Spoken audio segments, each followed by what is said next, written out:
بسم اللہ الرحمن الرحیم۔ معزز خواتین و حضرات، بندانہ چیز محمد احمد رضا منتظم اعلیٰ ختم نبوت کورس آپ کی خدمت میں حاضر ہوں۔ اللہ رب العزت قرآن پاک میں ارشاد فرماتا ہے لعنت اللہ علی الکاذبین، کہ جھوٹوں پر اللہ کی لعنت ہو۔ لیکن یہ اللہ کی لعنت آپ نے کہ آج تک برستی ہوئی کسی پر دیکھی؟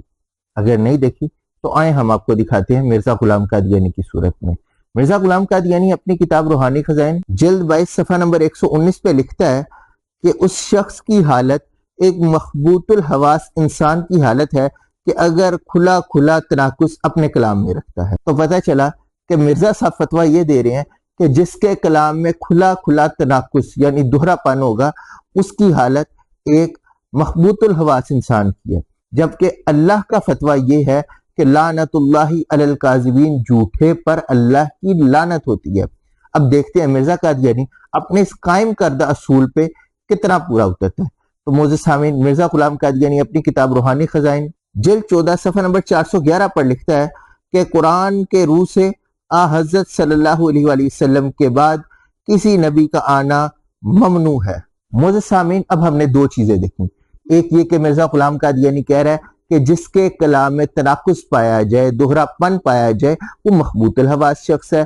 نمبر دو، مرزا غلام قادیانی کہہ رہا ہے کہ قرآن پاک کی روح سے نبی علیہ السلام کے بعد کسی نئے نبی کا آنا ممنوع ہے۔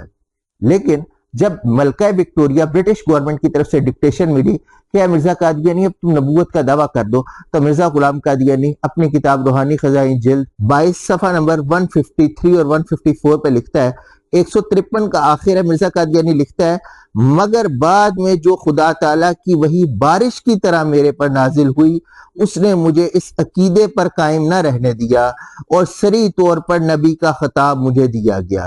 اس طرح سے ایک پہلو سے نبی اور ایک پہلو سے امتی۔ لیں جی، کٹی کٹا کھل گیا۔ مرزا صاحب کہہ رہے ہیں جس کے کلام میں تناقض پایا جا رہا ہے وہ مخبوط الحواس شخص ہے۔ ایک طرف کہہ رہے ہیں نبی صلی اللہ علیہ وسلم کے بعد نبی کا آنا ممنوع ہے، دوسری جگہ پہ کہہ رہے ہیں کہ میرے پہ اللہ کی وحی کی بارش ہوئی ہے، بارش کی طرح وحی برسی ہے۔ اب قادیانیوں سے میرا سوال ہے کہ آپ مرزا غلام قادیانی کو مرزا غلام قادیانی کے فتوے کی روح سے ایک مخبوط الحواس شخص سمجھتے ہیں یا قرآن کے فتوے کی روح سے اسے اللہ کی لعنت کا مستحق اور لعنتی سمجھتے ہیں؟